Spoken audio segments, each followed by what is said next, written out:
diretamente de um dos endereços mais famosos do Brasil. De um dos principais cartões postais da cidade de São Paulo. E com as transmissões feitas dos nossos estúdios na Avenida Paulista. Eu sou Beto Ribeiro e eu pergunto, que crime é esse? Olá, sejamos todos muito bem-vindos. Por favor, não deixe de se inscrever, curtir, compartilhar, ligar sininho, marque nas suas mídias sociais, marque a todos nas mídias sociais. Se puder, seja membro, se não der, tá tudo certo. Você vem comigo até o final deste meu encontro com a minha queridíssima Solange Beretta. Estou aqui inusitado, então por isso que minha voz está um pouco assim, de um caso que vocês todos pediram muito. Solange, minha querida, casa é sempre sua, você sabe disso. Vamos falar de Andrei Goulart, o menininho fofo de 12 anos, que eu entrevistei pela primeira vez a mãe dele em 2023, em abril de 2023. Esperou por quase 10 anos de julgamento no caso da Kátia, irmão dela e padrinho do filho dela, no caso da vítima, tio e padrinho. Foi uma luta insana, uma luta necessária e que tem ainda não. A gente está gravando agora nós dois no dia 6 de novembro de 2025. Espero ter feito qualquer edição. Se eu tiver que ter feito, eu vou entrar agora falando que ele foi preso, foi achado. Jefferson, o tio, padrinho, assassino e estuprador, está foragido. Solange, casa sua. Vamos falar desse caso. O roteiro que é seu. Eu adoro que com você eu fico só aqui babando, te vendo falar. Tá bom. Antes de mais nada, eu vou fazer aqui uma analogia.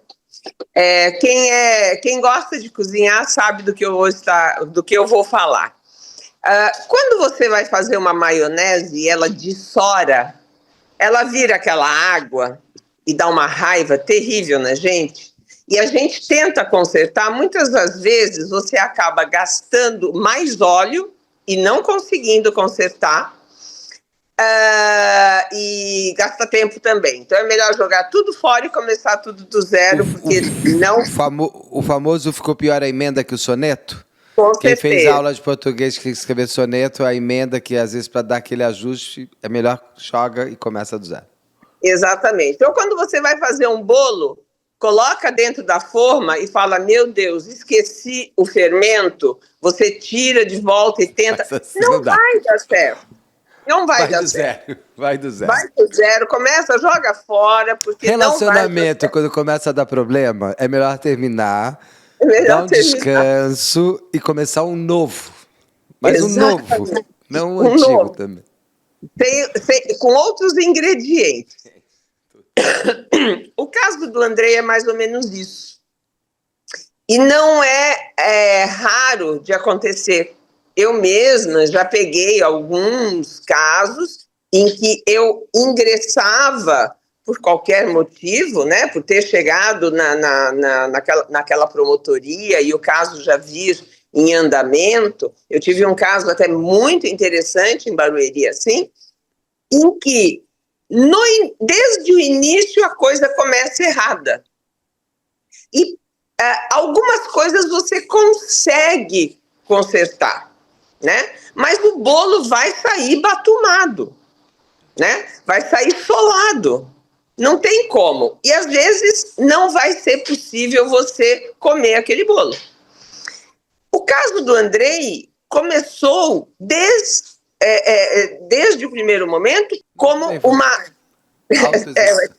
uma autoexecução. E isso foi dito pelo próprio tio no momento em que ele aciona, o próprio réu, no momento em que ele aciona a polícia militar, que lá é chamada de Brigada Militar, no Rio Grande do Sul, em Porto Alegre. Isso. Então, desde o primeiro momento, foi passado para as autoridades que se tratava de uma autoexecução.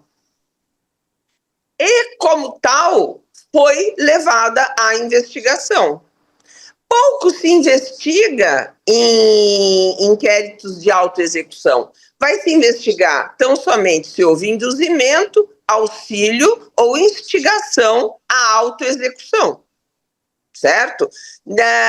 dificilmente você parte da existência de um crime, se desde um primeiro momento se diz que se trata de uma autoexecução, o que é um grande erro, porque os policiais envolvidos podem ser levados a acreditar que se trata daquela conduta e não de um homicídio.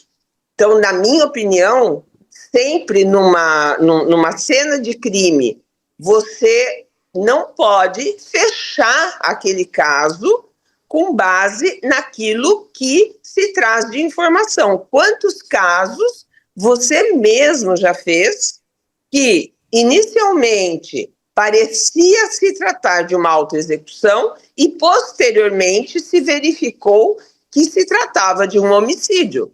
Às vezes até culposo, né? Mas, enfim, não se tratava de uma autoexecução. A gente fez o caso da VASP. Da VASP, que era um caso até bem semelhante, em que existia coberta e tudo mais. Exatamente. Lembra? Existia uma colcha, uma coberta. Exatamente. Tem aqui no canal, é só procurar. E tem uma outra coisa, né, Solange? Além de tudo, a vítima sendo uma criança de 12 anos. Sim, sim. Então, No caso do Andrei. No caso do Andrei, eu acredito, veja, eu não vi os autos, eu não tive acesso aos autos, foi decretado segredo de justiça, também não sei o motivo pelo qual, o simples fato de existir a possibilidade de ter havido uma violência sexual contra a vítima, por si só não justifica. Quando que se busca o sigilo nas investigações de um crime sexual? Quando não se quer expor a vítima que ainda está viva. Porque isso afeta muito a vítima. Nós temos uma vítima morta. Então, eu acredito que a justiça atualmente tem decretado sigilo nos processos, ainda que no início o sigilo nas investigações seja necessário para que não se atrapalhe a investigação. No processo, não há motivo, em vários casos, de que esse sigilo seja mantido, porque a regra processo é público, o processo é público, todos podem ter acesso aos autos, qualquer pessoa do povo pode ter acesso. E com essa história de processos que hoje são digitais, esse acesso ficou muito reduzido. Antigamente você ia ao cartório e pedia para ver os autos. E qualquer um poderia ver os autos de um processo, porque ele é público. Hoje em dia você depende de uma internet que muitas vezes exige código, que muitas vezes exige conhecimento tecnológico que qualquer um do povo não tem. Né? Então, isso eu acho que é uma falha muito grande. Então, eu não tive acesso, o que vai dificultar muito a minha análise dos fatos. O que nós temos é uma noite que, apesar de ser no verão, e apesar de ser em Porto Alegre, que é uma cidade muito quente, muito abafada no verão, aquela noite... Foi em 2016, você lembra que mês que foi? Foi dezembro. Foi novembro. Foi porque, foi inclusive, 30... a Kátia ainda vai passar Natal com o assassino do filho dela, ela vai ter um clique lá no Natal, é tudo próximo, né?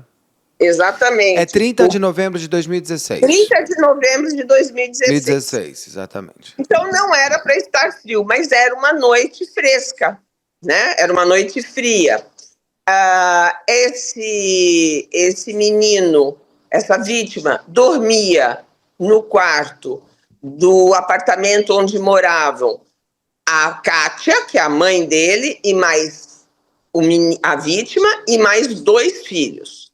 Temporariamente, o tio veio a habitar este mesmo imóvel por um período também que seria um período temporário, provisório, porque ele estava saindo do Rio de Janeiro e indo trabalhar no Rio Grande do Sul, no Ministério Público, inclusive. Ele era um brigadiano da reserva ou seja, ele já havia se aposentado. O militar, quando se aposenta, é denominada reserva, né?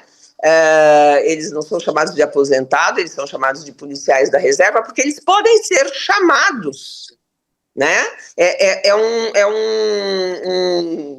um regimento diferente do civil. E ele pediu para ser hospedado naquela casa temporariamente, até que ele encontrasse um lugar para ele ficar. Naquela noite, a mãe chega de uma festa de aniversário à qual o filho, a vítima, o Andrei, não quis ir por motivo, né, que a gente não sabe qual, mas enfim, não tinha vontade de ir, e se encontrava no apartamento o Andrei e o Jefferson, não é Jefferson, é Jefferson, que é um dos irmãos da Kátia. E padrinho do Andrei. Padrinho do Andrei. Diga-se de passagem, ele era padrinho não só do Andrei, né? Aqui no Sul se tem muito costume de se ter mais de um padrinho, né? E muito assim, os parentes. Diferente de nós, né, que somos mais da região sudeste, em que amigos são padrinhos, aqui se dá muita preferência aos irmãos serem padrinhos dos sobrinhos, né? Aos tios serem padrinhos dos sobrinhos, melhor dizendo. Então ele era padrinho de todos, e parece que os outros irmãos também. Enfim, era uma relação familiar muito próxima e muito afetiva entre os irmãos e os sobrinhos. E e de muita confiança. De muita confiança, né? O Jefferson era, se não o mais velho dos irmãos, acredito que era o mais velho dos irmãos, e a Kátia era uma das mais novas. Eu acho que abaixo dela só tinha o Everton, que também morava no Rio de Janeiro.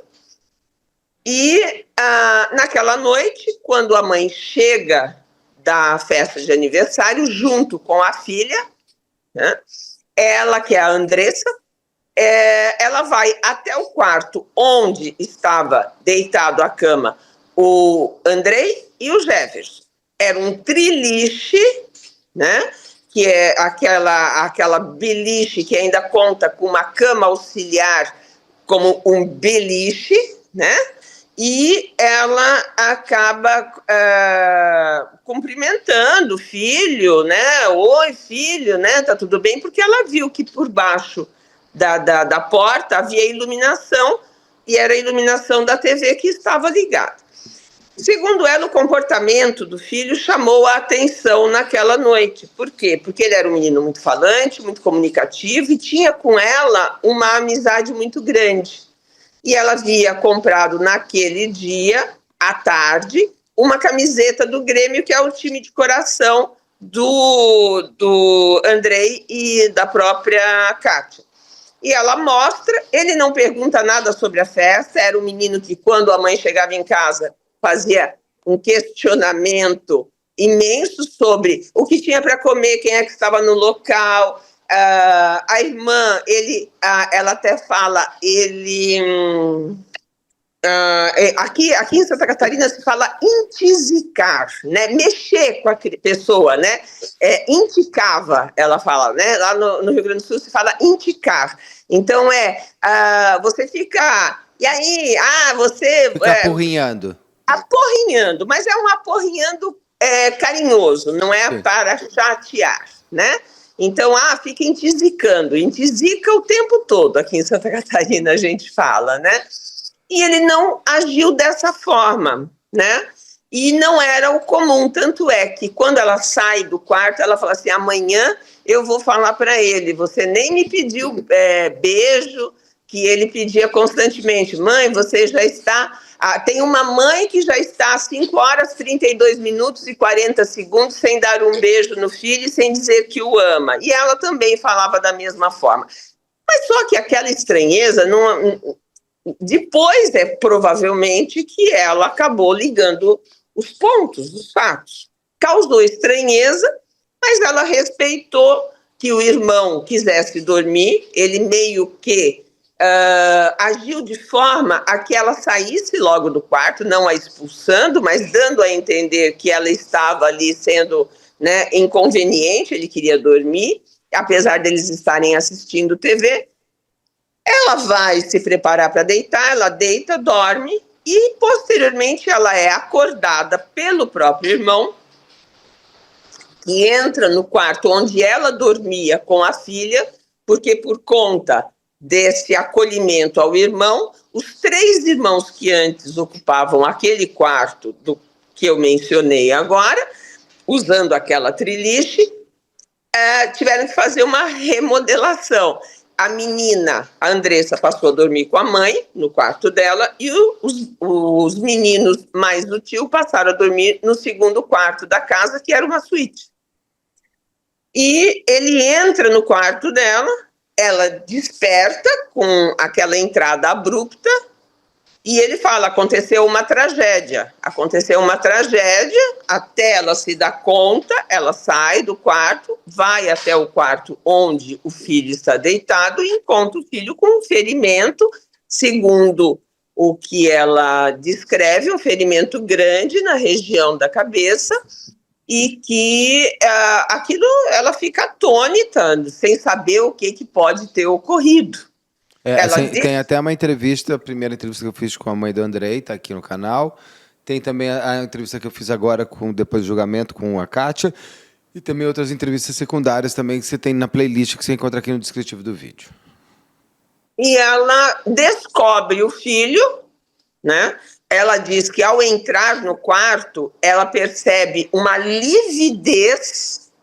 Ela não usa essa palavra, mas ela diz, eu sou técnica de enfermagem e eu já vi pessoas que estavam em óbito e ele tinha esse mesmo aspecto. Ou seja, aí nós já começamos, né? Essa lividez, ela não é imediata. Em seguida, à morte se dá essa lividez, né? Ela leva um certo tempo para ocorrer, né? Então, aí isso já chama um pouco de atenção, né? Já nos desperta uma certa curiosidade. Ela descobre o filho que encontrava-se parcialmente coberto, com as mãos embaixo da coberta, né? Ela descobre, quando ela fala como um rocambole, trazendo a coberta para a região dos pés para verificar alguma outra lesão. Eles moravam no primeiro andar. Eu não sei se esse primeiro andar era tido como térreo, ou seja, no nível da rua, ou se um primeiro andar mesmo, né? Ela entra no quarto, a janela estava fechada, ela chegou até a imaginar que pudesse ser um ferimento causado por alguém que, porventura, tivesse passado na rua, jogado alguma pedra, alguma coisa, mas a janela estava fechada. E fato esse confirmado pelo réu, posteriormente. Enfim, verifica que o menino já está sem vida, né? Eu imagino o que aquilo causou naquele momento, toda uma indignação pelo fato em si e também de como aquele fato teria ocorrido. E ao descobrir o filho, aí nós temos já uma discordância de versões, ela disse que o irmão, que é o réu, que estava mais próximo à parte superior do corpo, na cama, né, que era a cama de cima, a superior, ele fala, a minha arma. E então a sua atenção é despertada para as mãos do menino Andrei, que encontrava-se segurando o cano da arma. O cano. Tanto é que ela fala... Como? É uma pistola? É uma pistola 380. Né? Que era uma arma fornecida pelo próprio Ministério Público para quem ele passou a prestar serviços como segurança institucional. Muito bem. E daí vê a arma, ele está, segundo ela, com a mão esquerda e sobreposta à mão direita, né? Nessa posição, aqui nós temos os polegares, né? Como se estivesse rezando, mas ela quis dizer que eram mãos postas, e por aqui era possível visualizar a ponta da arma, né? E claro que o corpo da arma deve ter sido possível também verificar, porque, né, é uma arma... Assim, inclusive que ele não estava como o Perseguini, né, com a mão de águia, que eles falam, já Com a pronto. mão de águia. Ele estava Exatamente. segurando um cano. Segurando Eu nunca um consegui cano. entender como é que ele poderia ter apertado o gatilho e voltado a segurar o cano. O réu, durante o julgamento, dá a desculpa de que ele poderia ter acionado com o polegar. Tenha santa paciência, né? Isso é assim... olha, eu tinha um amigo, eu não sei se ele ainda atua como perito, né, médico legista, ele falava assim, aquele que quer tirar a própria vida, ele quer tirar a própria vida, ele não Não quer... está preocupado. Ele não quer... ele usava um palavrão, mas ele não quer ferrar com o perito, ou seja, ele não quer que o perito fique imaginando de que Como forma... que ele se matou. Exatamente, né? Ele não vai dizer assim, não, eu vou fazer assim, porque isso aqui vai confundir o perito. Não. Ele tem um objetivo, certo? E sem barulho, né, Solange? A Kátia foi acordada pelo Pois irmão, então. e não com barulho do tiro de arma. Pois então, também é algo que chama a atenção, né? Esse abafamento, sendo que este disparo foi ouvido por 2 outras pessoas que estavam fora do imóvel. E é uma coisa que eu falei já também. Se eu der 10 tiros, talvez você precise... Agora, um tiro. É aquela coisa que você fala assim, é tiro? Aí você fica olhando... Você torce para não ser. Sim. Inclusive. Eu acho que assim, tem essas coisas. Não é que assim também foi uma explosão, é um barulho específico. Exatamente. É um barulho específico que até para aquele que nunca antes ouviu o barulho de um disparo de arma de fogo, ele imagina, né? Ele fala assim, é bombinha. É bombinha? É tiro? É rojão? Né? Você fica aguardando. Agora, essas pessoas que ouviram, elas estavam acordadas, elas não foram despertas por este barulho, né? A Kátia foi desperta pelo ingresso do irmão no quarto dela. Ela não foi desperta pelo barulho.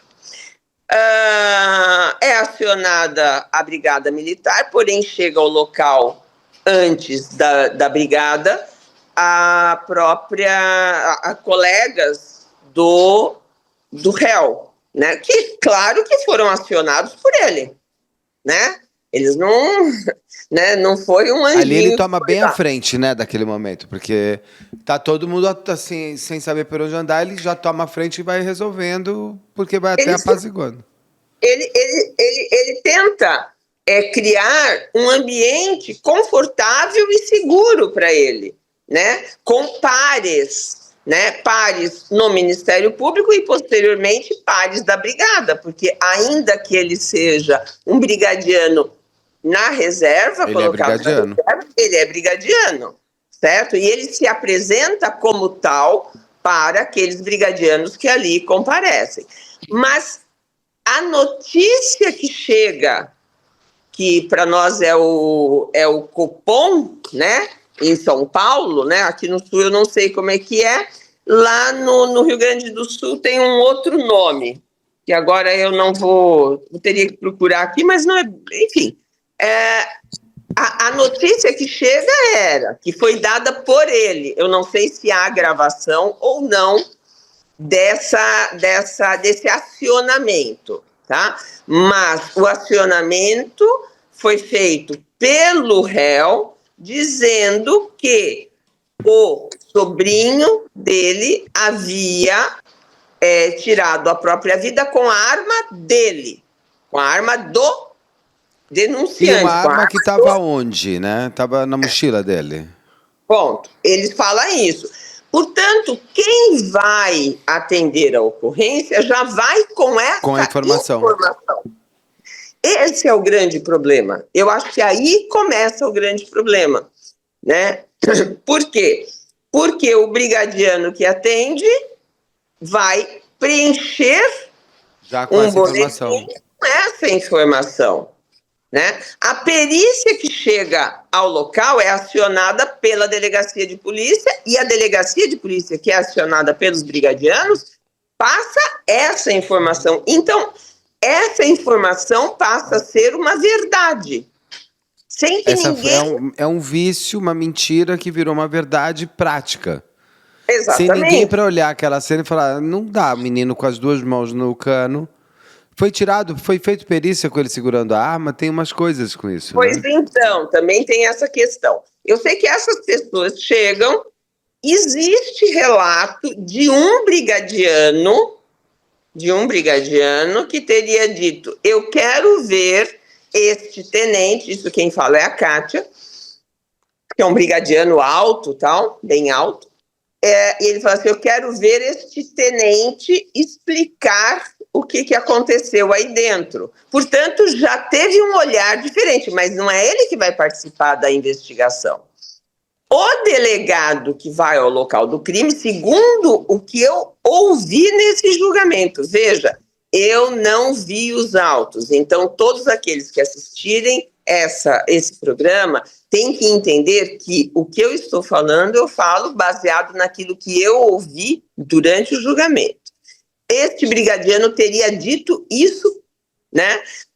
Não foi para a mãe, foi para o namorado da mãe, nem foi para ele. Ele disse essa frase e o namorado da mãe, que é o Luciano, teria ouvido essa frase, certo? O delegado, segundo o réu, teria fechado já naquele momento que se tratava de uma autoexecução. Tanto é que ele passa essa informação para as pessoas que estão no hall do prédio, para onde foi a Kátia e a filha da Kátia, todos aqueles que foram chamados como o pai dos filhos da Kátia, né, e mais outros parentes e amigos que ali chegaram, e foi passado isso. Já está fechado o caso. Foi uma autoexecução, tá? E aí é que começa o problema. Não houve um olhar, exceto por parte daquele que teria dito, quero ver como esse tenente vai explicar o que aconteceu dentro desse quarto, que também eu não sei se esse brigadiano foi ouvido ou não em declarações. Acredito eu que não, porque naquele momento se tratava de um inquérito para investigar eventual auxílio, induzimento ou instigação à autoexecução, né? Poucas pessoas acabam sendo ouvidas, a não ser que seja flagrante, seja aquela coisa assim escancarada, não pode ter sido autoexecução. Pouco se investigou, a perícia foi feita provavelmente de uma forma enviesada diante dessa informação, porque quando vai a requisição para que a perícia vá ao local para fazer o local e posteriormente ela recebe provável autoexecução. Já chega mesmo direcionado, né? Exatamente. Eu não vi as fotos, né? Porque não foi disponibilizado. Pelo que eu percebi no julgamento, 2 fotos são tiradas da cama onde se encontrava a vítima. Uma primeira foto, como é de ser, tirada no momento que a perícia chega, então o estado em que se encontrava o corpo, e depois, quando a perícia mexe, né, os peritos mexem no corpo e o corpo é fotografado. Eu tentei encostar meu ouvido o máximo possível quando essa imagem é colocada para os jurados e a doutora Ana Lúcia faz questionamentos à Kátia sobre o local do crime. Mas confesso que foi muito difícil porque ela não levou com ela o microfone. Então, a gente perde muito esse áudio. Perde bastante. Mas o que eu pude ouvir é que não era daquela forma que ela viu o corpo quando ela entra com o irmão no quarto, né? O corpo, segundo segundo o que eu pude entender, ele não estava em decúbito dorsal, ou seja, de barriga para cima, ele estava levemente pousado no lado assim, esquerdo, né? Exatamente, né? E, segundo a perícia, segundo essas fotos, a arma estaria sob o tronco do menino, da vítima. Não sei se constou ali naquela foto a mão ainda do menino ou se já a arma estava solta, entendeu? Entre o colchão e o corpo, sem estar segurando o cano. Eu não sei te dizer, mas a Kátia é categórica em dizer que ele segurava o cano. Se essa imagem que nos traz a Kátia é a imagem real, e eu acredito que seja, não haveria como ele acionar o gatilho. Não haveria, né? Você até pode tentar acionar o gatilho com a mão desta forma e usar aqui o dedo indicador, né? Quer direito, quer esquerdo. Mas como você aciona um gatilho estando com as mãos... atrás, não dá. E aqui, ó, o dedo que aciona, ele está distante do corpo da arma. Ele está distante. Você precisa fazer isso, né? Exatamente. Para você fazer, teria que fazer assim com o revólver, daí atirar na perna. Exatamente. Então, isso por si só já é muito estranho. O que mais que é isso que causa estranheza? Segundo a Kátia, o réu, o Jefferson, irmão dela, tio da vítima, disse que estava com arma que lhe foi fornecido pelo Ministério Público para exercer as atividades dele, certo? E ele iria guardar essa arma e não iria dizer onde estava, justamente para evitar que alguém mexesse. Então, nós tínhamos um menino de 12 anos em casa, uma menina de 15 para 16 anos e um outro rapaz, que eu não sei a idade, mas mais velho, né? Provavelmente maior de 18 anos. Me causa estranheza o seguinte: todo policial que é ouvido e que chega em casa com a sua arma, a primeira coisa que ele faz é descarregar a arma. Eu já vi, tira o pente, faz aquelas coisas, clac 3 vezes. Exatamente, para verificar se tem alguma bala na agulha. Canhão? Tem bala na agulha, que é aquela bala que já está pronta a ser disparada, né? Essa é a conduta. E os policiais separam o carregador, muitos guardam o carregador, ou seja, onde estão os projéteis, em local diverso de onde está a arma, que daí é uma cautela maior ainda, né? No caso dele, ele tem essa arma dentro da mochila. Segundo ele verificou antes de deitar que a arma estava dentro da mochila e que ele faz isso como se de forma tão habitual como se escova os dentes antes de dormir. Portanto, todas as noites antes de deitar, ele olhava dentro da mochila, mesmo ele tendo carregado essa mochila durante o dia todo, inclusive quando vai à academia, ele leva a arma consigo, pelo que eu entendi, dentro dessa mochila. Mesmo assim, a de cautela, ele, antes de se deitar, ele verifica se a arma ali se encontra. Portanto, não é possível que este menino, essa vítima, tivesse se aproveitado de um momento de distração do tio, por exemplo, foi ao banheiro, ficou jantando na sala, ou, enfim, na cozinha, enquanto o menino ficou sozinho com a mochila e ele se apropriou dessa arma e levou consigo para dentro da cama, para cima da cama. E eu perguntei pra Kátia, o Andrei gostava de arma, ele não tinha fascínio por arma, ele não sabia mexer em arma. É uma arma muito complexa de você recarregar, você tem que saber mexer. Você tem que saber destravar, pelo menos, porque ainda que ele não tenha tomado as cautelas... Tem aquela trava de segurança. Cuidado, tem a trava de segurança. Quer dizer, então ele deixou destravado, deixou municiado, né? Ele queria mesmo, né, se matar, porque olha só, ele pega a arma, ele municia a arma, ele se atira, ele espera a mãe chegar... Não, vamos dizer que ela já estivesse municiada, né? Tá, porque... mas ele falou que ele tinha descarregado? Não, ele não disse que tirou o pente da arma. Ele não disse isso. Eu estou dizendo que essa é a conduta que deveria... É a conduta normal, sim, Né? Principalmente quando você tem criança no local, e ele era uma criança. Então, era um adolescente, recém-ingresso na adolescência. 12 anos, gente, é uma criança. 12 anos, né? Então, veja, não há possibilidade do Andrei ter pego essa arma, levado com ele para cima do beliche, ter mantido essa arma com ele.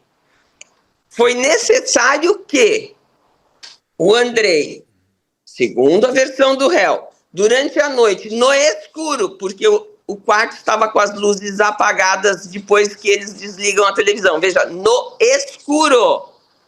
escuro, com a janela fechada, ele descesse do beliche, quer pela escadinha, quer pulando direto, fosse entre a cabeceira da cama onde dormia o tio e a parede, bem no canto, que é isso que o réu fala, eu estou falando o que o réu disse no julgamento. Não, ele tem que saber que o cara tá com uma arma, onde tá a arma, como está a arma, é muita informação de uma arma. Abrir o zíper, fechar o zíper, subir de volta, deitar, pôr a coberta, se enrolar que nem um rocambole. Né? O que ela fala do rocambole, o rocambole é o cobertor. É você se enrolar nele, mas você se cobrir, ainda que seja desta forma, coberto mais essa parte menos essa, se colocar com a mão, né, nesse sentido, parcialmente coberto e efetuar um disparo. Veja, tudo isso nos leva a crer que não foi dessa forma que aconteceu. No escuro, ele desce do beliche. Não é percebida essa descida pelo réu, né? Ele abre a mochila com zíper que faz barulho na cabeça do réu. O réu está deitado aqui e a arma está dentro de uma mochila bem para o canto da parede, bem no canto, segundo o próprio acusado, abre este zíper, retira a arma, fecha o zíper e volta para a cama, para daí se auto-executar. Então, mas essa clareza que você está tendo também tinha uma clareza assim em 2016, lá no dia 30 de novembro de 2016. E foi aceito. Foi aceito. Esse foi o grande erro. Só a partir dali, mesmo que tenham mexido no corpo, porque assim que a Kátia vê o filho com este ferimento, após descobrir o corpo do filho que estava coberto com essa manta, com este cobertor. E ela tem conhecimento, ela não abraça o filho, ela não tira, ela teve um conhecimento de entendimento que agora não posso fazer nada. E outra, segundo ela, o próprio irmão a adverte: não mexa no corpo, porque não se mexe em local do crime. E até isso é muito explorado pela doutora Ana Lúcia Calegari. Ele falou, mas ele falou crime? Falou crime. Aí ele vem e diz assim, ele muda, né, no interrogatório, ele diz assim, eu não falei crime. Não se mexa, é até interessante, que ele fala assim, ó, isso eu deixei anotado, não mexe porque a gente não sabe o que aconteceu. Desculpa, você falou Ana Lúcia, não é a Lúcia Helena? Ai, desculpa, Lúcia Helena. Lúcia Helena, desculpa, tá, doutora Calegari. Ela é ótima. Vou chamar a doutora Calegari para não errar o nome. Ele fala o que aconteceu e ela teria entendido crime. Olha, não, né? Aí você começa a criar, né, aquelas construções, fazer aquelas construções, né, absurdas, mas você começa a fazer. Então ele chama de crime, o que também, Beto, por si só, não é algo... Não, mas é estranho. Não é estranho, porque você... enfim, é uma cena, né? E se ele já estava lívido, ele demorou para chamar. Quanto tempo entre eu esqueci. Exatamente, esse é o ponto. Eu esqueci, eu acho que eu fiz essa pergunta lá para Kátia, eu esqueci. Ela chega da boa noite. Ela é acordada quanto tempo depois? Ela é acordada 2 horas da manhã. Ela vai dormir que horas? Ela está ela no dá quarto tchau para ele, que hora? 11h30. Então já, né? Até ela pode se preparar para deitar, dormir, pegar no sono, entrar naquela fase de repouso, meia-noite, 00h15, que seja 00h30, né? Aí... Que você está naquela fase de absoluto repouso e desligada. Há o barulho. Mas quem ouve o disparo de arma de fogo não dá como sendo próximo ao horário em que ele acorda a irmã. E mais, outro detalhe. Segundo a Kátia, o lençol da cama do réu apresentava, era um lençol da cor vinho, tá? Então nós podíamos dizer assim, bom, pode ser suor, né? Apresentava uma mancha, diferente se a gente tivesse um lençol da cor branca. Não, era sangue, né? Mas ela diz que era sangue. Por quê? Porque ela encontra nas costas do irmão como se fosse carimbo de sangue. Isso ela conta. Agora veja, Beto, uma coisa é eu ter um perito que examina um homem que estava no local e que estava... Agora, sabe-se lá se entre a saída da Kátia do quarto, porque daí ela sai do quarto e o irmão diz, eu vou me vestir porque daqui a pouco a brigada está ali. Ele fica sozinho com o corpo do Andrei. Ele tem chance de mexer no corpo, ele tem chance de se lavar, ele tem chance de modificar o estado de coisas.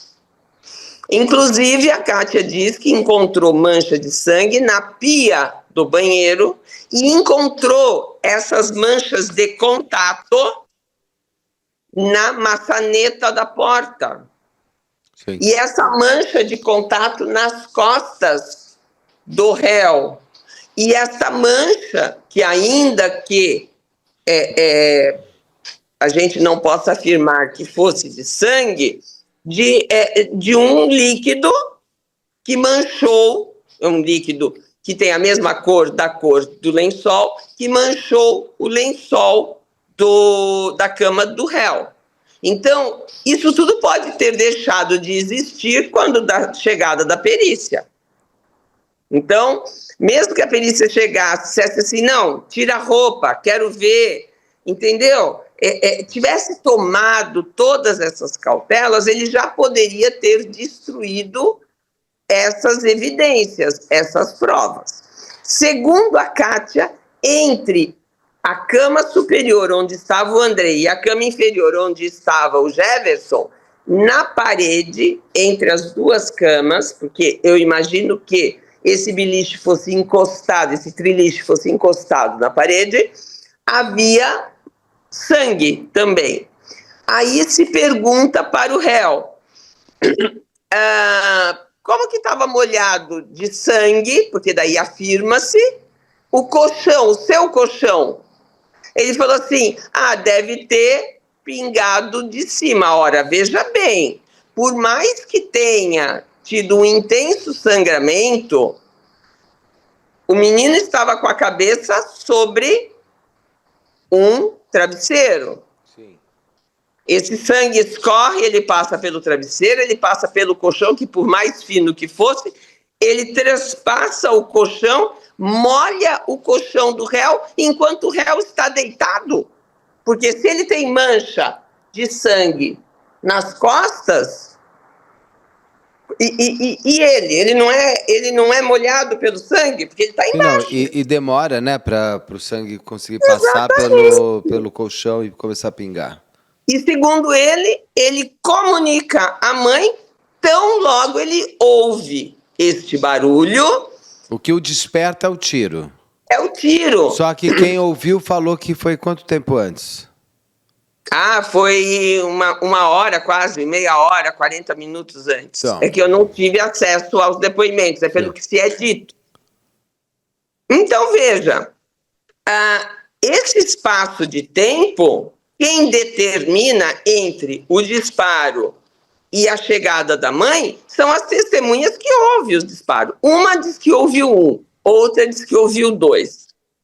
Há um questionamento durante o júri feito pelo promotor, o Munir, né, um promotor de justiça, que fala qual era a capacidade de cápsulas da sua arma. E ele diz 14 mais 1, ou seja, o carregador cheio, 14 com 14 mais uma bala. E 1 na agulha, né, 1 no cano. Pronto, coisa que não se deixa. Quem tem a guarda da arma e é uma pessoa que entende arma, não vai deixar uma bala na agulha. A primeira coisa que o policial faz é tira o pente, verifica se tem bala na agulha. Se tiver, ela é cuspida, né, pela manobra que o policial faz, ela é cuspida e ele pega aquela munição e guarda junto com o pente. Então ele fala 14 mais 1, só que nesta arma cabem 15 no carregador e mais 1. Então existe essa discussão se foi 1 disparo ou 2 disparos. Isso aí a gente nunca vai saber, né? Havia a marca de disparo na parede, atrás da cabeceira da cama. Tem um rasgo, né, na cabeça. Ele tem um rasgo na cabeça e esse projétil vai bater na parede. E ele, em tese, ricocheteia, bate na televisão e cai. Tanto é que não se encontra outro projétil e nem outra cápsula vazia, né? Outro cartucho, né, que a gente chama, né? Outro cartucho no local. 1 ou 2 tiros, para mim, ali é totalmente indiferente em razão deste cenário. Bom, esse inquérito acaba, acredito eu, porque isso não é falado expressamente, mas acaba sendo arquivado, muito provavelmente, e ele é desarquivado posteriormente pela doutora Calegari, diante da indignação da mãe, da luta da mãe.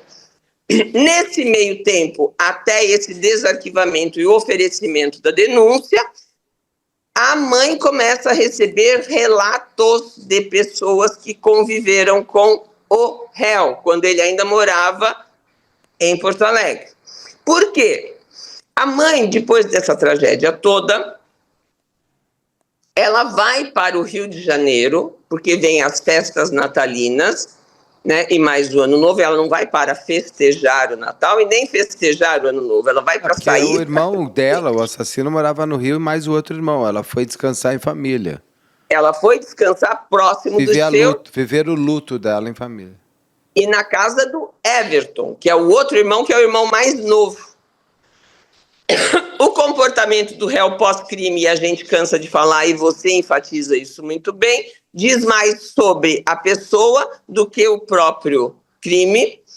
O comportamento dele não era de um tio pesaroso, o que também não o faz um assassino. Cada um reage de uma determinada forma. Eu, quando soube da morte do meu irmão, eu gritava e chorava e me desesperava e chorei o velório inteiro. Mas a minha mãe, que era a mãe dele, não chorou o velório todo. Cada qual responde de um jeito. Agora, é muito difícil que uma pessoa tão ligada a vítima queira ouvir música, queira passar o ano novo em Copacabana. Isso não me parece, né, uma reação de alguém que esteja vivendo um luto, mas até aí... E detalhe, não é só que ele perdeu um sobrinho. O sobrinho se matou usando a pistola dele. Exatamente. E ele estava no quarto. Com ele presente. E ele sendo um policial. Exatamente. É uma equação muito forte para ele querer passar no novo em Copacabana. Um mês antes, o menino estava morrendo. Um mês depois, vamos para Copacabana pular onda. Exatamente. Então, é totalmente incompatível a conduta dele. E é isso que acende a Kátia, né? Porque a Kátia estava indo na onda da autoexecução. Imagina ela pensando por que o filho dela quer se matar. Exatamente. Você imagina como que ela não viu? A culpa que sentia essa mãe ao ver o filho se matar, sem saber o motivo pelo qual ele se matou. E como que ela não viu? Ela é uma mãe super próxima, super presente, enfermeira, técnica de enfermagem. Como que ela não viu que o filho dela era um rapaz que poderia tirar a própria vida, com 12 anos? Exatamente, uma quase criança, né? Recém-ingresso naquilo que legalmente se chama de adolescente. Ela sofria todos os sofrimentos juntos, né? Com certeza. Se culpando de tudo e mais um pouco de qualquer coisa que ela pudesse ter feito, que pudesse ter... E o Jefferson ainda pede as cuecas do sobrinho como lembrança. Então, aí ele diz que foi ela que ofereceu. Bom, mas mesmo assim, você vai pegar uma cueca de uma criança, por quê? Com qual objetivo? Diz ele que doou. E que ele não pegou só a cueca, ele também pegou um calção. Cuecas não se doa, né? Se joga fora. Sabe, assim, é uma coisa estranha. O comportamento dele faz despertar a não desconfiança ainda, mas indignação. Você fica naquele momento horrorizado. Não foi desconfiança, foi indignação. Como que era possível ele querer fazer amigo secreto? Eu falei assim, nós não estamos fazendo comemoração de Natal. Nós estamos nos reunindo para as festas de Natal, para estarmos juntos como família nesse momento de tanta dor, em sofrimento. Né? Não é momento de presentear, de festejar. Né? É um momento, inclusive, de oração, né? de internalização. Para que ela não fizesse este movimento de introspecção sozinha em Porto Alegre com os filhos, que para ela seria muito mais doloroso. Nada como estar num lugar em que ela é acolhida, mas não é um acolhimento com festejos, né? É um acolhimento. Então ela começa a se sentir incomodada, tanto é que ela antecipa o retorno dela a Porto Alegre com o filho, porque a filha prefere ficar, porque ela teve bastante dificuldade de voltar a morar naquele apartamento. Eu acredito que eu jamais voltaria, né? Claro que existem circunstâncias da vítima que nos impõem, às vezes, algumas decisões as quais nós não gostaríamos de tomar. Bom, ela retorna. Quando ela retorna, numa conversa que ela tem, provavelmente ela deva ter contado para o namorado, que é o Luciano, este comportamento do irmão, né? Que era muito diverso do comportamento das outras pessoas. Só ele se comportava assim, ele e parte da família dele, a família nuclear dele, né? Mulher e filhos. Tanto é que no Natal ela sugere que se fizesse uma oração em homenagem ao Andrei, e ele e a esposa se entreolham espantados ou... enfadados. Até aí, nada faz dele um assassino. Sim. Quando ela retorna, o Luciano pergunta para ela, tu acreditas mesmo que o Andrei seria capaz de tirar a própria vida? Teria motivos para isso? E ela diz que nesse momento descortina. Aquele véu que ela provavelmente colocou, ele acaba né, aquela nuvem se dissipa e ela começa a ligar os pontos. E tudo ainda está muito fresco na memória, né? O que ela viu, o que ela ouviu, o que ela vivenciou, o que ela sentiu com a conduta do irmão, e ela começa a ligar os pontos, que são como aqueles desenhos que nós ligamos os pontos e surge, né, uma imagem. E ela começa a se questionar se aquilo poderia ter acontecido. Posteriormente, ela encontra dentro do bolso de uma calça jeans que o filho teria usado no dia anterior, quando foi à escola, e era um hábito dele não repetir a roupa, ou seja, ele usava a roupa e botava para lavar, né?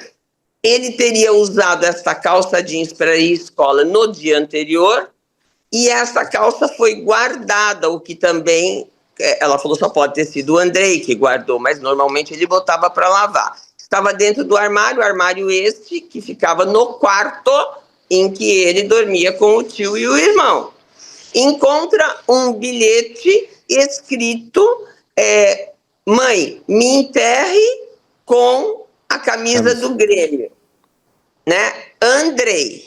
E diz que na hora que ele assina Andrei, diz que tudo em letra que a gente chama de forma, que hoje se chama letra bastão, né? E ele normalmente não escrevia com esse tipo de letra, mas poderia ser letra dele. Até aí, né, eu posso escrever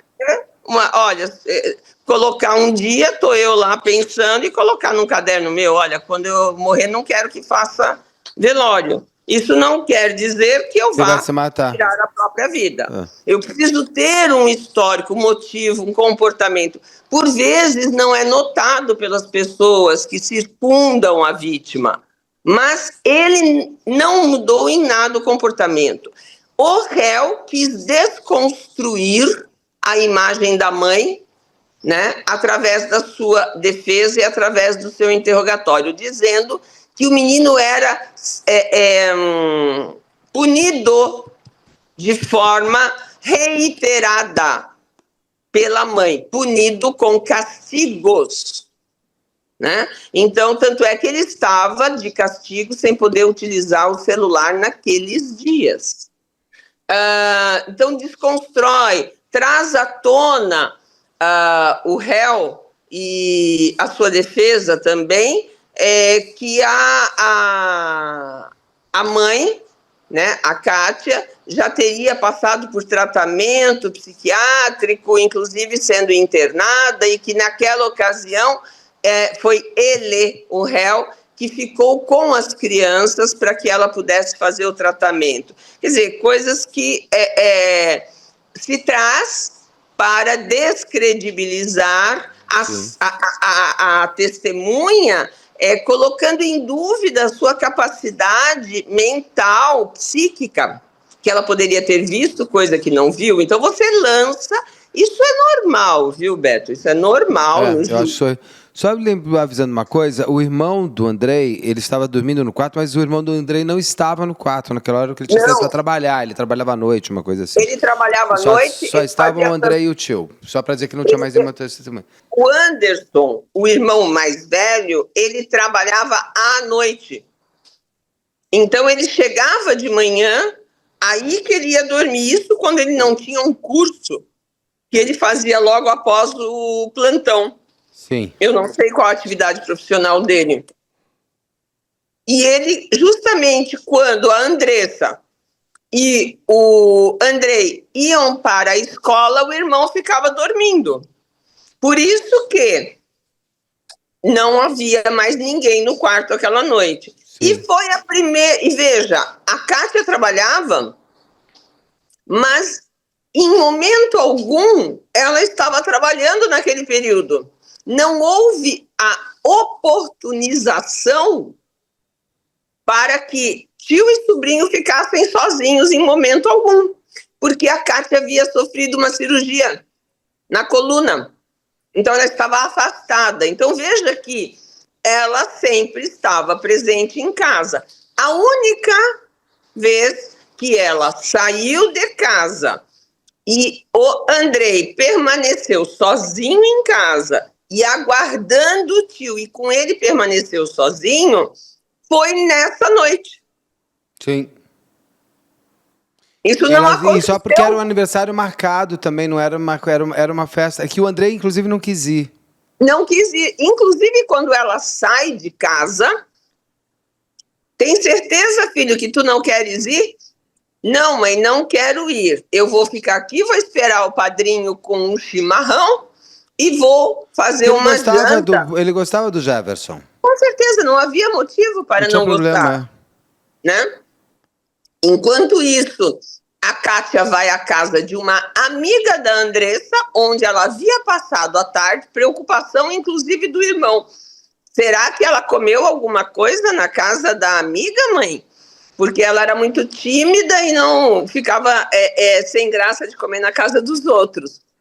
E ela vai à casa dessa amiga, pega a Andressa para ir para o aniversário. Inclusive, no retorno, ela tem que passar pela sua casa para ir para o aniversário. Então, ela sai de casa, vai buscar a filha e vai para o aniversário e passa por aqui. Ainda fala para a Andressa, liga para o teu irmão, mas ligue no fixo, porque ele não está... O celular dele está no meu quarto e ele está proibido de usar. Então, não adianta ligar para o celular dele, porque está desligado e está no meu quarto.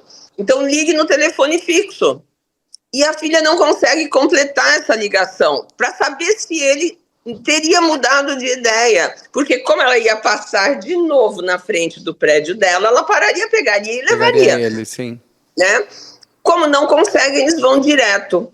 E, inclusive, ela telefona da festa para o irmão, que, se eu não me engano, estava na academia, porque ele chega do trabalho, vai até não vê o menino jogando bola, como normalmente ele jogava no pátio do prédio, no parquinho do prédio, e vai à academia. Ela telefona para dizer ao irmão que avise o Andrei que está tudo bem, porque eles sempre tinham essa comunicação, diga que eu cheguei bem, porque ele era uma criança muito preocupada. Tanto é que ela estranha também ele não ter, quando ela e a Andressa entram no quarto à noite, voltando daquele aniversário, ela estranha ele não ter feito perguntas também para a irmã.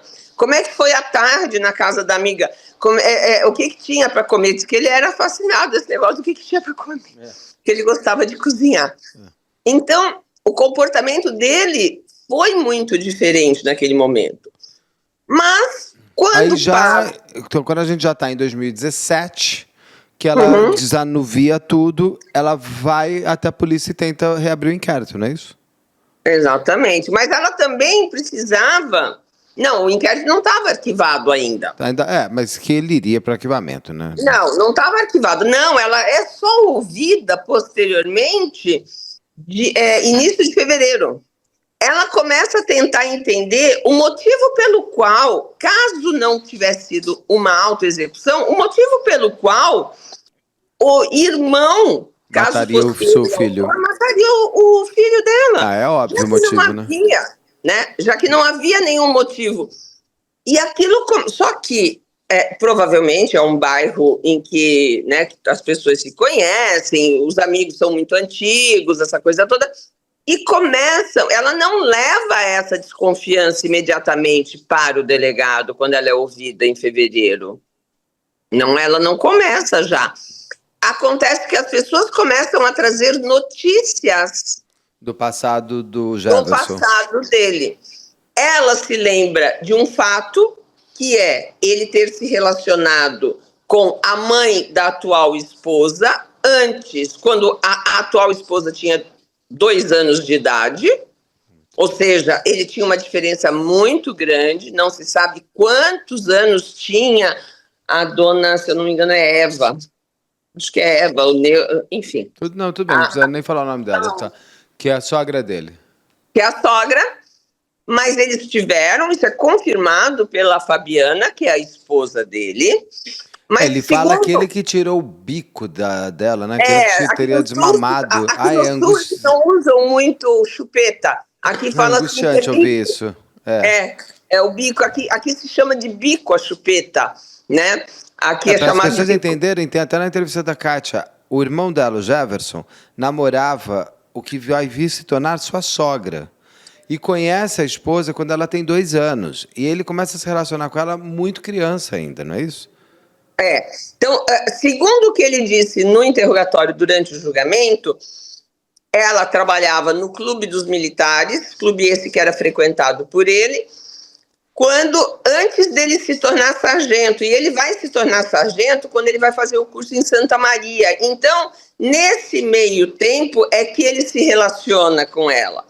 Parece que não era algo público, não era um namoro, até mesmo porque havia uma diferença grande de idade e provavelmente de situação socioeconômica, pelo que a gente consegue. Ela trabalhava no clube, né? Mas ele passava muito tempo lá. Quando ele volta de Santa Maria, o que dá a entender é que ele já não mais se relaciona com ela. É o que dá a entender. Ela é o que é a sogra dele hoje. A sogra, né? Hoje não, porque ela faleceu, né? Ela falece, eu acho que é um ano após o casamento dele com a Fabiana. 1 ano depois. Forte. Inclusive ela tem câncer e tal, ele diz que trata dela, essa coisa toda. E parece que eles assumem esse namoro, ele e a Fabiana, quando a Fabiana tinha 14 anos.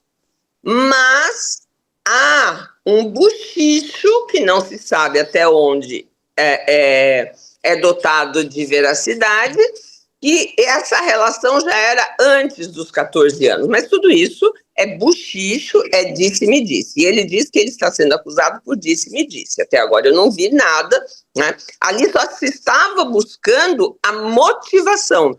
E também o comportamento. Aí também surge o depoimento de um rapaz, que agora já é um homem de 40 anos, porque o Jefferson tem 60, se eu não me engano, e esse homem hoje tem uns 40 e tantos.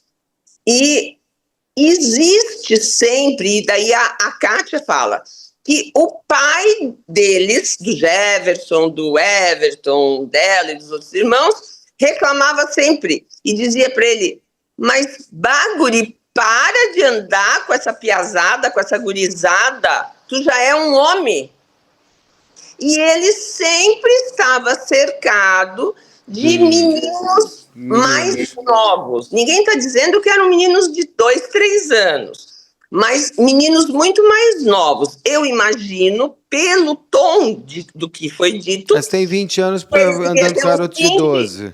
12, 13... Que é a idade do André, inclusive. Exatamente, né? Que ainda é imberbe, né? Sim, mas não aí já tem, mas já tem ele não é o pedófilo clássico que vai na criancinha e tal, é uma outra parafilia, né? Mas que ainda apresenta um corpo que ainda não está bem definido. Sim, sem dúvida, mas eu digo, já é maior, já fala, já conversa, sim, já tem... Que também você não tão facilmente machuca numa eventual relação. Né? Que horror, Exatamente, né? Porque um bebê de 2 anos, né? Isso fica facilmente verificável. Numa criança maior, menos. Bom, e este rapaz, que na época em que, acredito eu, que o Jefferson já tivesse uns 22, 21 anos, tinha 12 a 14 anos. E eles eram muito amigos, porque ele andava sempre rodeado dessa gurizada, porque ele gostava de jogar bola, e essa gurizada jogava com ele, e os pais não viam nada. Meu Deus, é muito difícil hoje em dia, e eu digo que hoje eu seria uma mãe extremamente chata, porque é muito difícil você andar sempre desconfiado de todo mundo.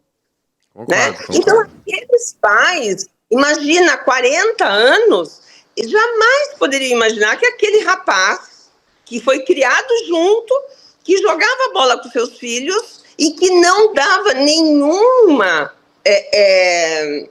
impressão de que pudesse estar machucando seus filhos, né, iria fazer alguma coisa contra eles. E é muito difícil hoje em dia, porque hoje em dia você vê maldade, você tem que ver maldade em tudo.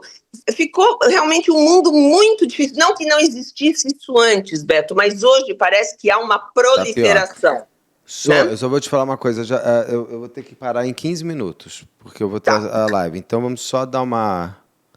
Sim. Até porque eu quero saber por que ele ficou online e tudo mais.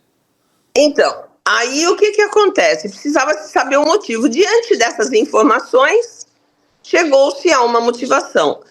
Desde então, a Kátia vinha insistentemente e, né, sem sossego, para que aquele caso fosse olhado pelas autoridades não como uma autoexecução, e sim como um homicídio. E ela se afasta do irmão logo depois que ela volta do Rio de Janeiro, né? Depois de 26 de dezembro de 2016, ela se afasta, porque dela começa a enxergar as coisas, começa a ter essas informações, e imagina o quão difícil para ela foi ter que imputar esse fato a um irmão. Claro, né? E chega um momento em que ela encontra na doutora Calegari uma resposta, um feedback, e ela também começa a enxergar. Só que, Beto, são anos e anos depois, né? Foram 7 anos depois que essa denúncia foi oferecida. Tudo já se perdeu, as memórias, elas ficam piores, tudo não se fez quando tinha que ser feito, não se olhou para aquele caso como deveria ser olhado. A tarefa do Ministério Público se torna muito mais difícil. Eu já fiz casos assim, em que a nossa tarefa fica muito dificultada. E daí nós temos que ir pela rainha das provas, que é a lógica humana, né? Então, essa lógica que vai nos levar à autoria. O mais forte é a história da mão, só os dois no quarto. Ele já mais livre, a diferença do horário que ele acorda a mãe pro horário do tiro. E são provas que são até hoje certas. Arma. Essa arma não estava sobre uma mesa, ela estava dentro de uma mochila no canto do quarto, atrás da cabeça do dono da arma. Ele foi denunciado esse ano? 7 anos depois só que ele foi denunciado. Ele é denunciado, se eu não me engano, é isso, porque nós estamos em 2025, né? E o júri foi agora. Não, porque em 2023 ele fazia pouquíssimo tempo, quando eu entrevistei ela, fazia pouco tempo que ele tinha sido denunciado, que ele tinha se tornado réu. Exatamente. Então, aí ele sempre nega, né, Solange? Ele nega tudo. Nega, totalmente. Agora, é bem estranho, quer dizer, bem estranho. A gente julga os outros por si, né? Mas é aquilo que a gente fala, aquele que está sendo acusado falsamente ou com provas inexistentes ou contraditórias, ele se revolta, ele, ele é impassível. O tempo inteiro ele não vai a Porto Alegre. Hoje em dia o réu não precisa estar presente. Então, aí teve o julgamento agora, em outubro de 2025. Sim. Ele fez via online. Uhum. Tudo isso pode.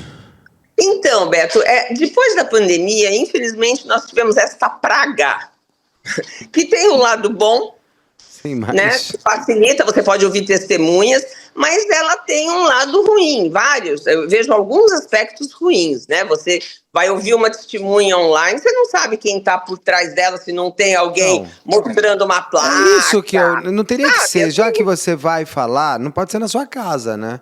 Tem que ser no local... Até mesmo no caso dele, público, e no caso dele, num fórum. Porque ele poderia ser condenado como foi e fugiu. Tem gente que dá depoimento, Beto, como testemunha de dentro do carro. Eu já vi isso. Eu já vi, né? Quer dizer, gente, mas virou um samba, né? Uma coisa louca. Que bom que pode ser online, mas que seja online. Mas virou uma bagunça. Virou uma bagunça. né? Tudo bem, vamos guardar o mínimo de formalidade, minhas pessoas. Não, e de segurança, porque um réu participar de um júri, onde ele vai ser condenado, no caso ele que foi, e ele vai embora.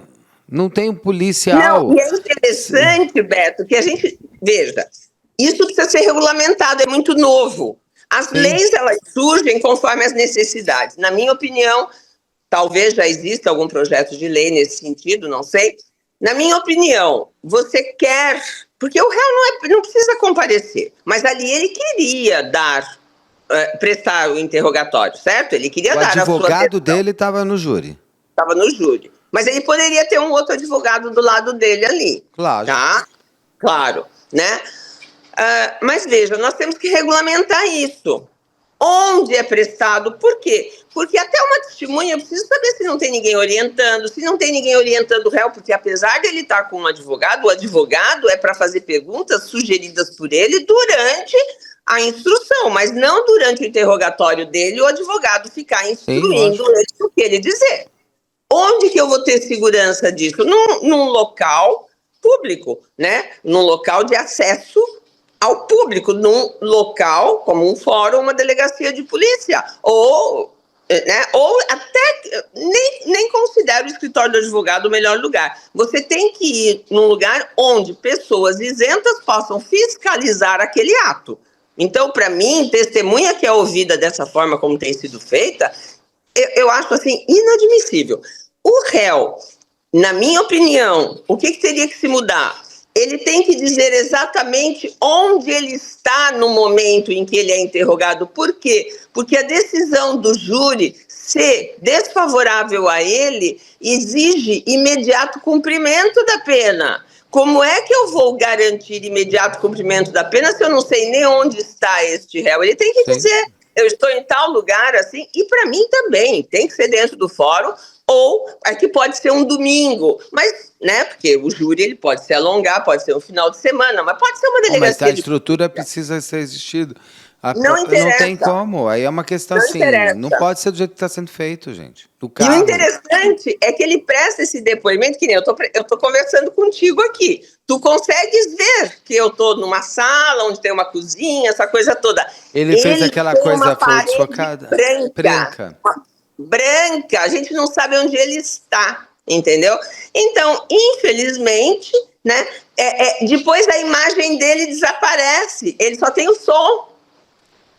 Pode, gente. Né? Quer dizer, é o cúmulo do absurdo. Então mas veja, o Beto, tudo é feito para favorecer o réu. Ele não quer ir, é porque eu estou sendo ameaçado, é porque isso, porque aquilo outro, eu não me sinto seguro em Porto Alegre, tenha santa paciência. Ele não está indo para uma vilazinha no interior do Rio Grande do Sul. Ele está indo para uma cidade em que é possível fornecer a ele segurança, né? Para ele não ser agredido, porque ele já foi julgamento. Se fosse assim, quantos réus que praticam crimes tão ou mais graves do que esse, com maior repercussão, inclusive, não compareceriam para o seu julgamento, certo? Então ele diz que tem medo, então ele fica no Rio de Janeiro, mas a gente não sabe se ele estava no Rio de Janeiro ou se ele estava em outro país já. Sim, lógico. Porque provavelmente, se você não tem nenhum controle e ele não ia se entregar, a gente sabe, ele já deveria estar no lugar onde ele quer estar seguro. Sim. Sei lá, eu tenho que ter uma tornozeleira eletrônica no começo, no júri. Alguma coisa tem que ser feita para que a pessoa não possa fugir. E ele pegou quantos anos no final? 46 anos, né? Bastante tempo, né? Achei uma pena alta. São 2 crimes, né? Então, o crime que teria motivado o homicídio seria uma tentativa ou um crime sexual, né, contra a liberdade sexual do Andrei, que seja ela de que forma tenha sido, a violência é presumida porque ele tem menos de 14 anos, ainda que consentido fosse, ou ainda que não se tivesse utilizado de grave ameaça ou violência, a violência nesse caso é presumida em razão da idade da vítima, que ainda não tem discernimento para, inclusive, consentir no ato. se derrubar, veja, teve que se criar toda uma construção para dizer, você não tem prova de que houve, até mesmo porque muitos desses crimes não deixam vestígios. Existiam alguns hematomas no corpo que não foram relatados também pelo IML, ou seja, também no IML não houve, mas só que estavam fotografadas, mas estava fotografada. Mas tinham as fotos, pelo menos. Tinham as fotos, né? E, enfim, e eu quero aqui deixar uma homenagem muito grande e a prova de hombridade de uma das testemunhas, que foi a vítima dele há 40 anos, que foi essa vítima de assédio. O que ele relata? Ele relata que andava com o Jefferson. Jogavam bola juntos e tudo, e em 2 ocasiões, quando ele foi dormir na casa do Jefferson, não sei quem lá morava também e também dormia, ou se era uma casa que o Jefferson tomava conta, isso não ficou muito claro, né? Se eu tivesse tido acesso aos autos, eu teria podido esmiuçar isso mais. E ele acorda à noite na primeira noite, com o Jefferson se masturbando ele, a vítima, né? Que é essa testemunha, e numa das noites foi isso, e na outra noite eu acho que ele se masturbando e passando a mão. E a partir dali ele se afasta. Só que essa testemunha, anos depois, inclusive é filho de um sargento. Esse homem era filho de um sargento. Você vê também, um homem mostrou a cara para o YouTube, inclusive. Foi lá e narrou. E isso, a gente sabe o quão difícil é para um homem. Nós estamos vivendo, né, num país extremamente machista. Se fosse uma mulher, talvez até por mais incomodada. Seria difícil, mas não tão difícil, né? Um homem que hoje tem 48 anos, se eu não me engano, vai até um julgamento. Isso não, nenhum homem vai falar isso se fosse mentira, Beto. Vai se expor dessa forma. É um homem casado com filhos e com neto. Nossa. Ele se expôs, ele botou a cara. E teve uma outra testemunha cujo teor também eu não tive acesso. Por quê? Porque elas não deram autorização para a exposição da imagem delas, mas a juíza poderia ter preservado a imagem e mantido o som. Sim, né? Ou seja, não dado publicidade à imagem, o que eu concordo perfeitamente, né?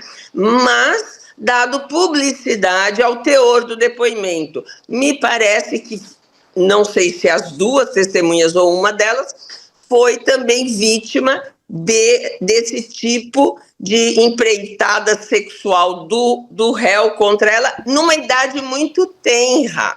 Então, isso ajudou a construir o antecedente do crime de homicídio e que motivou esse homicídio, porque esse menino ou teria dito a ele que iria contar para a mãe, ou, diante do comportamento que ele tinha com a mãe, diante da relação que ele tinha com a mãe iria perceber alguma mudança e fatalmente isso viria à tona. E conforme a Kátia disse, ele sabia que a Kátia daria total credibilidade a ele e nenhuma credibilidade ao réu, caso ele trouxesse isso à baila posteriormente.